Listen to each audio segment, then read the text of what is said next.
آج تک کسی نے یہ دعویٰ نہیں کیا، میرے نبی نے دعویٰ کیا میرے پیچھے آؤ دنیا اور آخرت کی عزت پاؤ۔ ایک بدو آیا، کہنے لگا اے محمد، آپ نے کہا لبیک۔ آپ بدتمیزی کے جواب ہمیشہ محبت سے دیتے تھے، آپ نے کہا لبیک۔ کہنے لگا تین باتیں سمجھ میں نہیں آتی تمہاری۔ آپ نے کہا کیا؟ کہ تم کہتے ہو ہم باپ دادے کا دین چھوڑ کر تیرے دین پر آئیں گے، ہم کیوں چھوڑیں گے؟ اچھا، اور کہ تم کہتے ہو روم فتح ہو جائے گا، ایران فتح ہو جائے گا، اتنے بڑے بادشاہ تیرے فقیر بندے کیسے فتح کریں گے؟ اچھا، تیسری کہ تم کہتے ہو مر کے مٹی ہو کر پھر زندہ کیے جائیں گے، کون زندہ ہوا ہے آج تک؟ کوئی پیو دادا ساڈا اٹھی تھے قبریں سارے موئے پہ کتوں آ گئے؟ آپ مسکرائے، آپ نے کہا لعلک تطول بک الحیا، انشاءاللہ تیری زندگی لمبی ہوگی تو دیکھے گا سارا عرب میرا کلمہ پڑھے گا، ایران اور روم بھی ٹوٹ کے آئے گا، اور باقی رہے گی تیسری بات مر کے اٹھنے والی، تو اس نے تیرا ہاتھ پکڑ کے تجھے بتاؤں گا۔ تیسری گل پوری ہوئی کہ نہیں ہوئی؟ وہ کہنے لگا میں نہ مانوں، بڑا کوئی تکڑا ہے، واپس ٹر گیا۔ جب مکہ فتح ہوا، عرب مسلمان ہو گئے، کہنے لبے غلط ہو گئی۔ حضرت عمر کے زمانے میں ایران بھی فتح ہو گیا اور روم بھی فتح ہو گیا، لبے دوئی بھی ہوگی کہ تری ہو ہی نہ جاوے بلیا کلمہ پڑھ رہا ہے۔ تو اس نے کلمہ پڑھا اور ہجرت کر کے مدینے آ گیا اور زندگی مدینے گزاری۔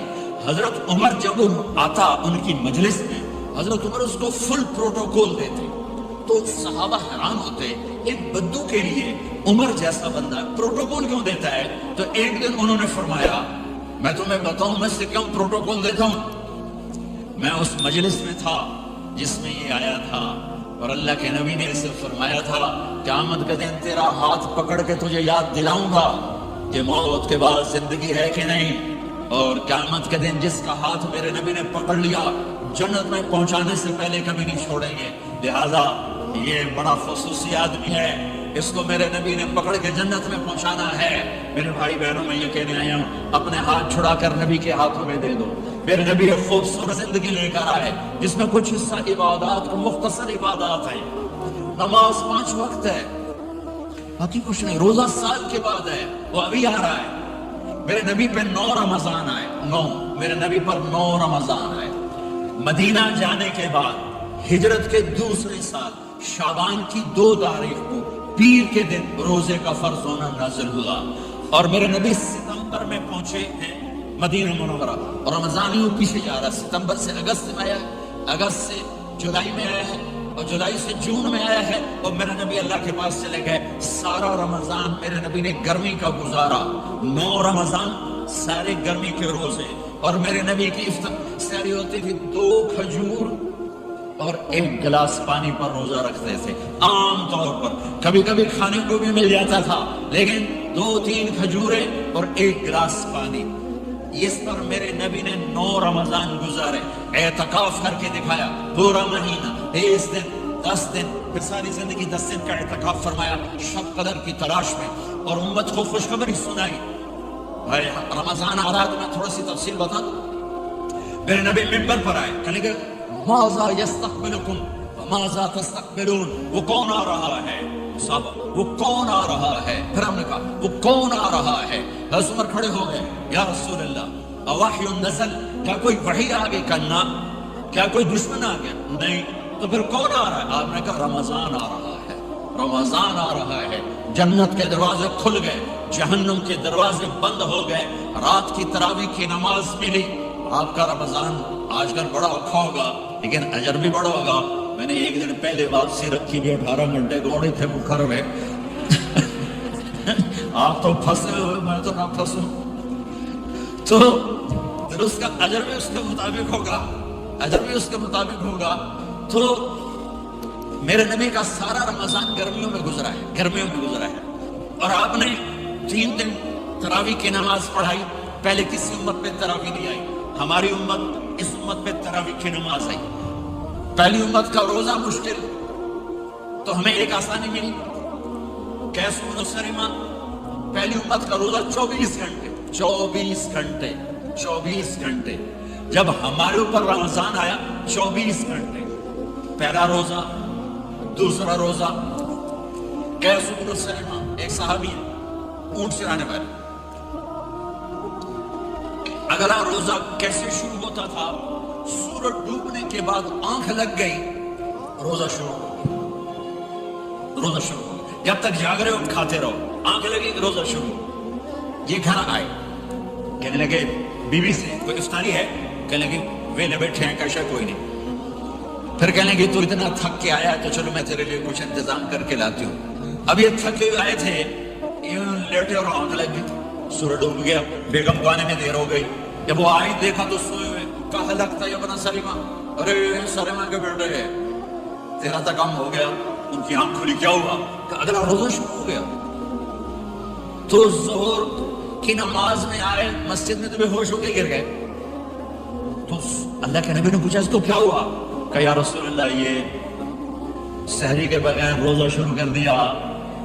تو میرے نبی کا دل ایک دم مٹھی میں آیا، تو میرے اللہ نے قرآن اتارا، چل میرے حبیب آپ کو رنجیدہ نہیں دیکھ سکتا، آپ کی امت کو اجازت ہے سحری تک کھاؤ، کلوا واشربوا حتی یتبین لکم الخیط الابیض من الخیط الاسود من الفجر ثم اتموا الصیام الی اللیل.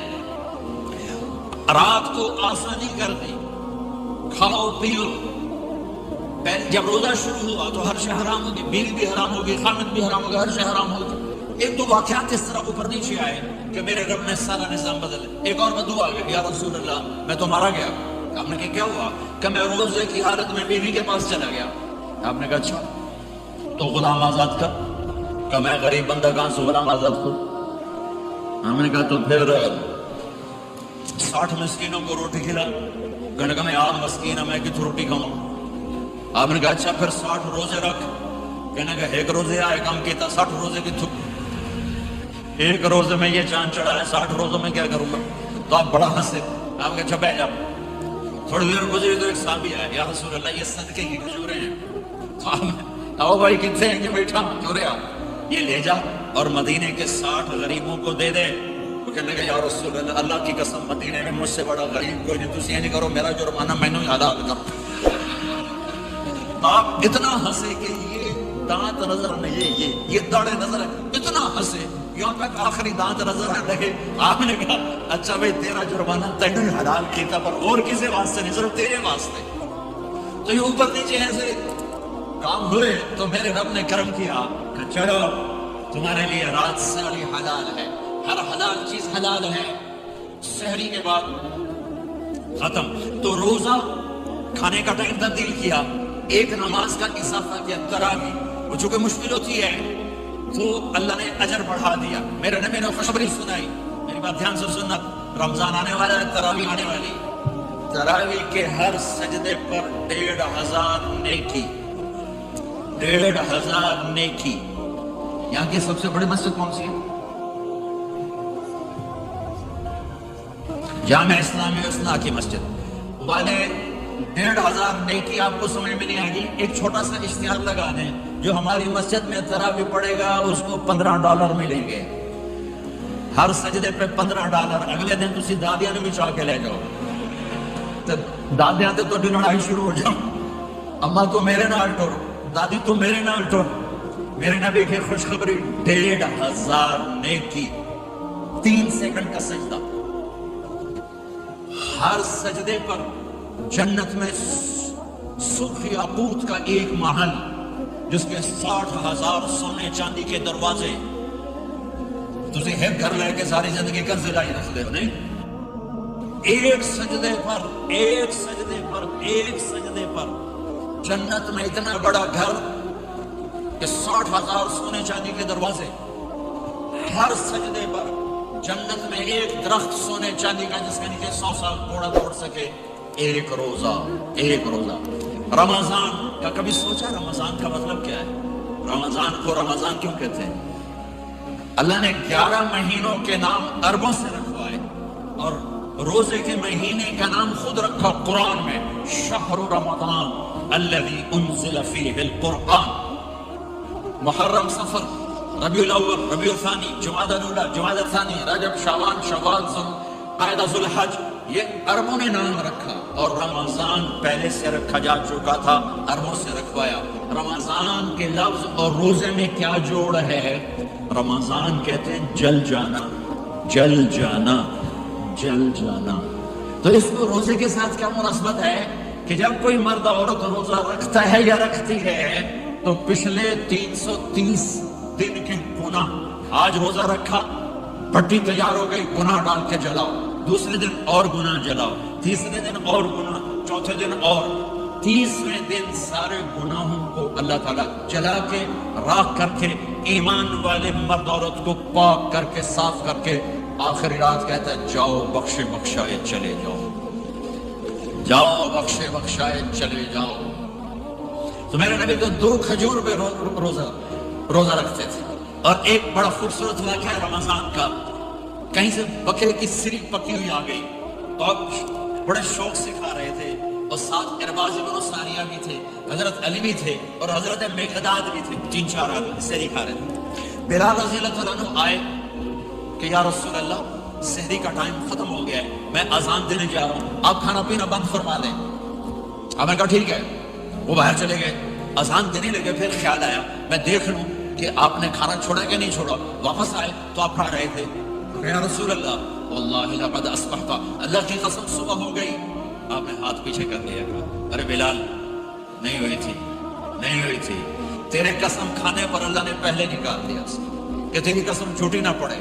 حضرت علی نے فرمایا اگر بلال قسم نہ اٹھاتے تو جب تک میرے نبی کھاتے رہتے اللہ صبح کو پیچھے ہٹاتے جاتے۔ دیگ پک رہی تھی، ابو عبیدہ رضی اللہ عنہ بن جراح وہ دیگ پکا رہے تھے، بکرا۔ آپ نے کہا ابو عبید یہ مجھے بکرے کی دستی پکڑانا، اگلے بازو، آپ کو اگلے بازو کا گوشت پسند تھا، گردن کا گوشت پسند تھا، یہ کمر کی پٹ کا گوشت آپ کو پسند تھا، دودھ پسند تھا، برنی کھجور پسند تھی، عجوا کھجور پسند تھی، تازہ روٹی پسند تھی۔ آپ یا تازہ کھاتے تھے یا فاقہ، توڑی طرح نہیں 8 دن پکا کے فریڈ اینڈ ٹھوک دیو تو کٹ کے گرم کی تیرک کو دکھاتی رکھو، یا آپ تازہ کھاتے تھے یا فاقہ فرماتے تھے۔ ایک دفعہ فتح مکہ پر ام ہانی کے گھر آپ نے باسی روٹی کھائی، ورنہ آپ نے ہمیشہ تازہ یا فاقہ یا تازہ یا فاقہ، کبھی جس کھانے پہ رات گزر جاتی اسے نہیں کھاتے تھے۔ تسی ماشاءاللہ 8 راتوں نے کھا دی جاندے۔ ہاں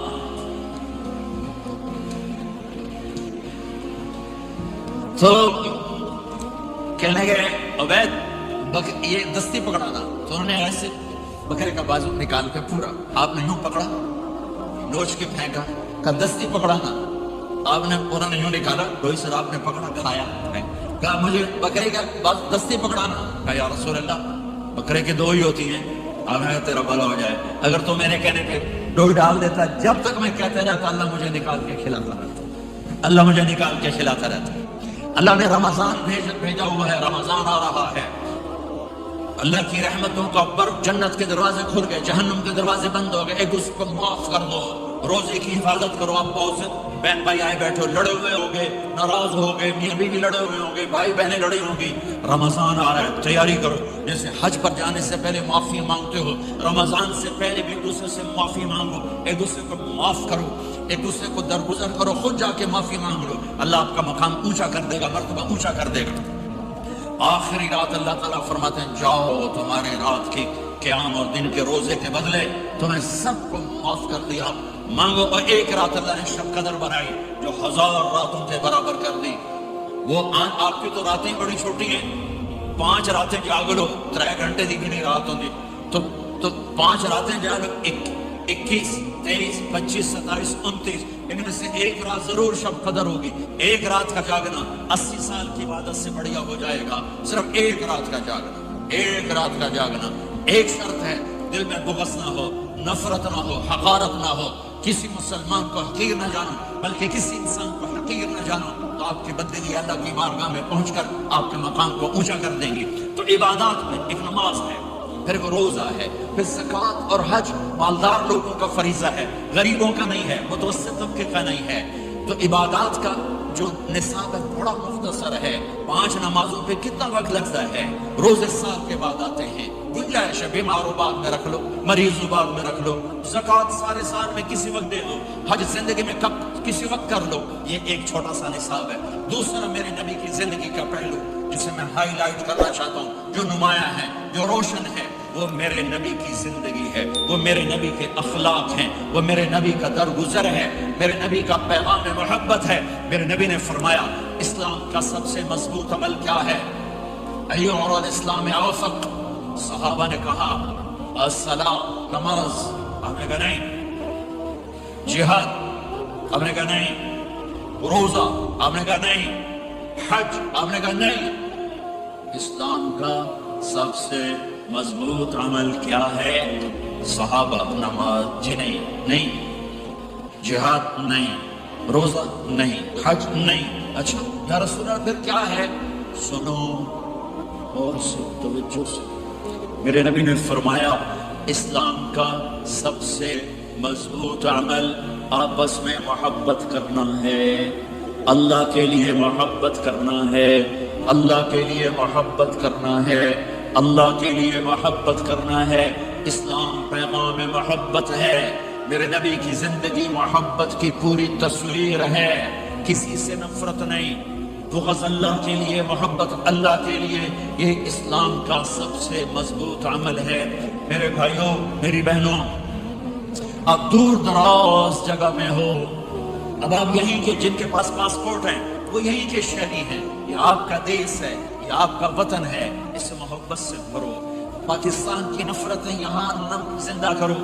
ہندوستان کی نفرتیں، بنگال کی نفرتیں یہاں مت زندہ کرو. آپس میں امت بن کے رہو. مذہب کے نام پہ مت لڑو. یورپ میں یہ آگ لگی ہوئی ہے. میں بہت عرصے کے بعد آیا ہوں. مجھے نہیں پتا کہ یہاں مذہبی نفرت ہے یا نہیں ہے، لیکن چونکہ یورپ میں بہت دفعہ جانا ہوتا ہے، ہر سال ہوتا ہے، وہاں یہ جھگڑے، نفرتیں، ہماری مسجد تمہاری مسجد، ان کے پیچھے نماز نہیں، ان کے پیچھے نماز نہیں، یہ تو مسلمان ہی نہیں، یہ تو موسیٰ کے رسول ہیں، یہ وہابی ہیں، یہ کافر ہیں. لیکن میں ہاتھ جوڑتا ہوں، امت بن کے رہو. امت بن کے رہو. مومن بن کے رہو. مسلم بن کے رہو. مومنہ بن کے رہو. مسلمہ بن کے رہو. اختلاف رائے کو برداشت کرو. یہاں چاند کے مسئلے میں اختلاف ہوتا ہے، روزے کے ٹائم میں اختلاف ہوتا ہے. علماء سے کہتا ہوں اس اختلاف کو مٹاؤ. جس میں سہولت ہو سارے وہ لے لو. امت میں تفریق نہ پیدا کرو. یہ علماء کے سامنے ہاتھ جوڑتا ہوں، جس میں امت کو زیادہ سہولت ہو. ما خیر بین امرین الا اختار ایسرہما. دو کام جب میرے نبی کے سامنے ہوتے تھے، جو مشکل ہوتا تھا چھوڑ دیتے تھے، جو آسان ہوتا تھا لے لیتے تھے. تو میرے بھائی بہنوں، یہ مذہب کی نفرت پاکستان میں، بنگلہ دیش میں اور انڈیا میں آگ لگی ہوئی ہے. امت بن کے رہو. امت بن کے رہو. اگر آپ اور میرا مسائل میں اختلاف ہے تو یہ ہماری محبت کو نہ ختم کرے، ہمارے تعلق کو نہ ختم کرے، ہماری نفرتیں نہ پیدا ہوں. اختلاف ہے، شروع سے تھا، آج بھی ہے، آئندہ بھی رہے گا، لیکن اللہ کے واسطے، اللہ کے واسطے، اللہ کے واسطے اس کو محبت میں بدلو. اس سے محبت میں بدلو. اس سے محبت میں بدلو. اختلاف رائے کو برداشت کرو. مذہب کے نام کی نفرت کو ہوا نہ دو. ہوا نہ دو. اس کو ٹھنڈا کرو. اس پر پانی ڈالو. اسے بھڑکاؤ نہیں، اس پر پانی ڈالو. میرے نبی نے عبداللہ بن ابی سے نباہ کر کے دکھا دیا، جو منافقوں کا سردار. باقی منافقوں کا تو کسی کو پتہ نہیں تھا سوائے میرے نبی کے. عبداللہ بن ابی کا منافق ہونا سب کو معلوم تھا، یہ منافق ہے. اور آپ کے پیچھے نمازیں پڑھتا رہا. آپ نے اس کے اپنے ساتھ رکھا، لیکن آپ پانی پی رہے تھے. عبداللہ بن ابی کے بیٹے عبداللہ پکے صحابی ہوئے. کہنے لگے یا رسول اللہ تھوڑا پانی تو بچا دیں. آپ نے کہا کیا کرو گے؟ کہا اپنے باپ کو پلاتا ہوں شاید ایمان مل جائے. آپ نے پکڑا دیا. گھر آیا، کہا ابا یہ پانی پی لے. کہنے لگا یہ کیا ہے؟ کہ یہ میرے نبی کا بچا ہوا پانی ہے، پی لے شاید تجھے ایمان مل جائے. سنو، کہنے لگا وہاں سے کسی کا پیشاب لیا وہ پی لوں گا، یہ نہیں پیتا. کسی کا پیشاب لیا وہ پی لوں گا، یہ نہیں پیتا. وہ واپس جا کر کہنے لگے یا رسول اللہ اجازت ہے میں اس کا سر اڑا دوں؟ آپ نے کہا نہیں، تیرا باپ ہے، یہ کام نہیں کرنا. میں نہیں چاہتا کہ لوگ کہیں محمد اپنے ساتھیوں کو قتل کرتا ہے. اور جب ہم مرا کم وقت ان کے بیٹے آئے، یا رسول اللہ میرے باپ کو جنازہ پڑھائیں گے؟ آپ نے کہا پڑھاؤں گا. کفن دیں گے؟ کہا دوں گا. کہ اپنا کرتا دے دے. آپ نے کرتا اتار کے دے دیا اس کو، کفن دے دو تو شاید کم وقت بخشا جائے. اور اب اتنی نفرت ہے کہ ایک دوسرے کا جنازہ بھی نہیں پڑھتے، سلام بھی نہیں کرتے، مسجدوں میں لڑائیاں ہو رہی ہیں. آپ نے کرتا دیا، اس کو پہنایا، آپ جنازے کے لیے کھڑے ہوئے. حضرت عمر آگے آ گیا، یا رسول اللہ آپ کو پتہ یہ کون ہے؟ عمر مجھے بتاتے ہیں یہ کون ہے؟ مجھے نہیں پتا کون ہے. کو بس کا آپ جنازہ کیوں پڑھ رہے ہیں؟ کہ اللہ نے کہا ہے پڑھ یا نہ پڑھ میں معاف نہیں کروں گا، تو میں پڑھتا ہوں شاید اللہ معاف کر دے۔ یہ میرے نبی کے اخلاق ہیں، یہ میرے نبی کے اخلاق ہیں، یہ میرے نبی کی خوبصورت زندگی ہے۔ آپ نے جنازہ پڑھا دیا اور اس کی دفن میں شریک ہوئے، آپ پیچھے پہنچے تو وہ قبر میں اتار دیا تھا کہ باہر نکالو، قبر سے باہر نکال کے اپنے لعاب تھوک کو منہ سے نکال کر اس کے منہ میں ڈالا کہ شاید اس کی بخشش ہو جائے۔ اس کو دیکھ کر 100 منافقوں نے کلمہ پڑھا کہ اتنا بڑا خلق صرف نبی کا ہی ہو سکتا ہے۔ تو میرے بھائی بہنوں، بہت بڑا مجمع آیا ہوا ہے۔ میرے نبی کی زندگی کا دوسرا پہلو، میرے نبی کی زندگی، معاشرت، پاکیزہ اخلاق، محبت بھرا پیغام، ماں باپ کے لیے، بیوی کے لیے، بیوی کا خامد کے لیے، بہن بھائیوں کا ایک دوسرے کے لیے، یہ ایک خوبصورت زندگی ہے جو آج ہم بھول چکے ہیں، مٹ چکی ہے، مٹا چکے ہیں۔ میرے نبی کے خوبصورت اخلاق، میرے نبی کا درگزر کرنا، میرے نبی کا معاف کرنا۔ 21 برس قتل کے منصوبے بنانے والوں کو آپ نے کہا مکے والے جاؤ معاف کیا، جاؤ معاف کیا، ایک جملے پر جاؤ معاف کیا۔ یہ میرے نبی کا پیغام ہے۔ میرے نبی کے اخلاق سچائی، میرے نبی کے اخلاق دیانتداری، میرے نبی کے اخلاق صدق و امانت۔ سب سے زیادہ ہائی لائٹ جو مکی زندگی میں آپ کی صفت ہوئی، صادق امین، سچا امانت دار، سچے امانت دار۔ میرے نبی سے پوچھا گیا یا رسول اللہ مسلمان بزدل ہو سکتا ہے؟ کہاں؟ کنجوس بخیل ہو سکتا ہے؟ کہاں؟ یا رسول اللہ مسلمان جھوٹ بول سکتا ہے؟ کہ نہیں، جھوٹ نہیں بول سکتا۔ میرے نبی نے فرمایا یتبع المؤمن علی الخصال کلھا، ہر مسلمان مرد عورت بڑے سے بڑا گناہ کر سکتا ہے، لیکن اگر میرا امتی ہوگا دو نہیں کرے گا، دو نہیں کرے گا، دو نہیں کرے گا۔ ایک جھوٹ کبھی نہیں بولے گا، ایک دھوکہ کبھی نہیں دے گا۔ ایک جھوٹ نہیں بولے گا، ایک دھوکہ نہیں دے گا، ایک جھوٹ نہیں بولے گا، ایک دھوکہ نہیں دے گا۔ اور جب اللہ تعالیٰ جنت میں سب سے پہلے اپنا دیدار کرائے گا سب کو جنت میں، بھائیو یہ تو کوئی زندگی کوئی نہیں ہے۔ جب مال جمع ہوتا ہے تو موت آ چکی ہوتی ہے۔ آپ لوگ یہاں ہجرت کر کے آئے، بنتے بنتے کچھ بنے تو موت دستک دینے لگی، گھٹنے درد کرنے لگے، آنکھوں پہ چشمے چڑھ گئے، سوٹیاں ہاتھ میں آ گئی۔ جب مال سے نفع اٹھانے کا وقت ہے تو موت سر پہ آ گئی۔ یہاں کے ہر انسان اس مشکل میں گرفتار ہے۔ جب اپنی دنیا سے کمانے کا، حاصل کرنے کا وقت آتا ہے تو موت دستک دے رہی ہوتی ہے، اور موت تھوڑا پیچھے ہٹ جائے تو بڑھاپا تنگ کرنے آ جاتا ہے، بیماریاں تنگ کرنے آ جاتی ہیں، پریشانیاں سر پہ آ جاتی ہیں۔ موت کے بعد اگر اللہ راضی ہو گیا تو جنت کی زندگی شروع ہونے والی ہے۔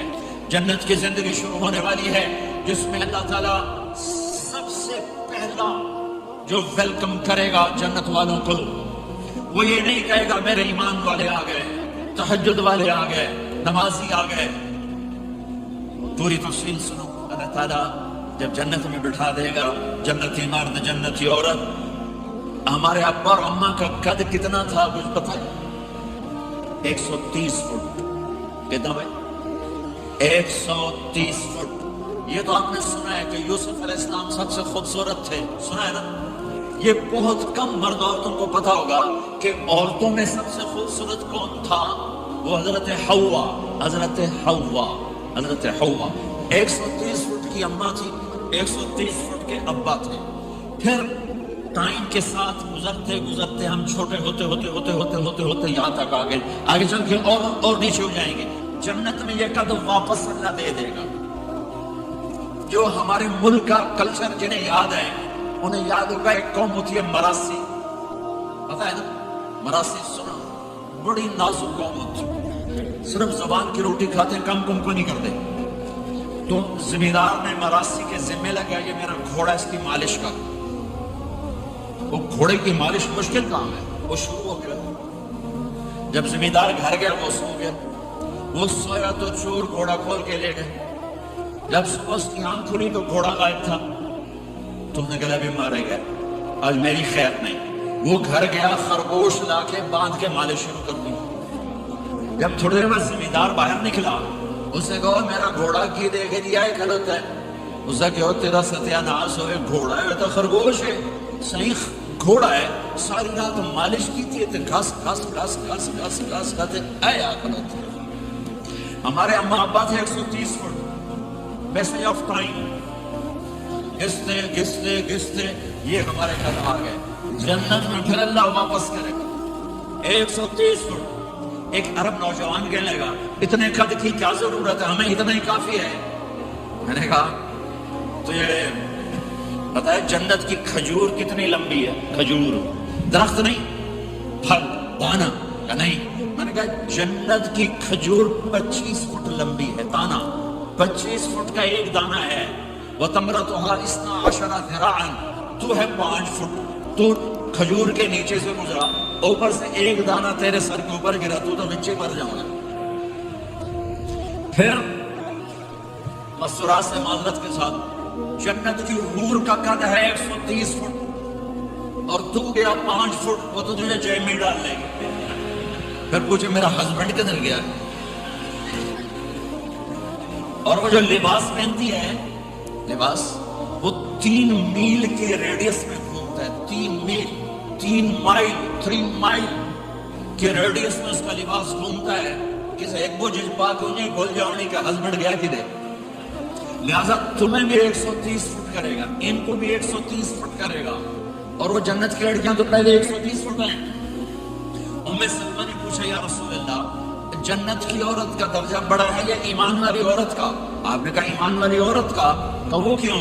کہا بصلاتہن وصیامہن وعبادتہن, جنت کی عورت نماز نہیں پڑھتی, ایمان والی عورت نماز پڑھتی ہے. جنت کی عورت روزہ نہیں رکھتی, ایمان والی عورت روزہ رکھتی ہے. جنت کی عورت عبادت نہیں کرتی, ایمان والی عورت عبادت کرتی ہے. اس کے بدلے میں اللہ تعالیٰ ان کو جنت کی عورتوں سے عالی مقام نصیب فرمائے گا. اور ایمان والی عورت جنت کی عورت سے 70,000 گنا زیادہ خوبصورت ہو جائے گی. 70,000 گنا زیادہ خوبصورت. اور جنت میں ایک مقابلہ ہوگا. ایمان والی عورتیں جنت کی عورتیں کٹھی, جنت کی عورتیں کہیں گی زندہ رہیں موت نہ آئی, جوان رہیں بڑھاپا نہ آیا, ہمیشہ راضی رہی ناراض نہ ہوئے, ہمیشہ ساتھ دیا چھوڑا نہیں. اور دنیا کی عورت میں یہ ساری باتیں ہیں, موت بھی آئی, بڑھاپا بھی آیا, لڑائیاں بھی ہوئی, جھگڑے بھی ہوئے, جدائی بھی ہوئی. نیک سے نیک عورت 89 کا حج تھا تو ہم بارڈر پہ بیٹھے تھے مینا کے مزدلفہ کے ساتھ, فجر کی نماز پڑھیں گے اور نکل جائیں گے. تو بڈھا بڈھی نیک ہی تھے جو حج کے لیے چلتے چلتے آ کے ہمارے پاس بیٹھ گئے. ہمارے علاقے کی ہماری زبان تھی, یہاں بیٹھو پیچھے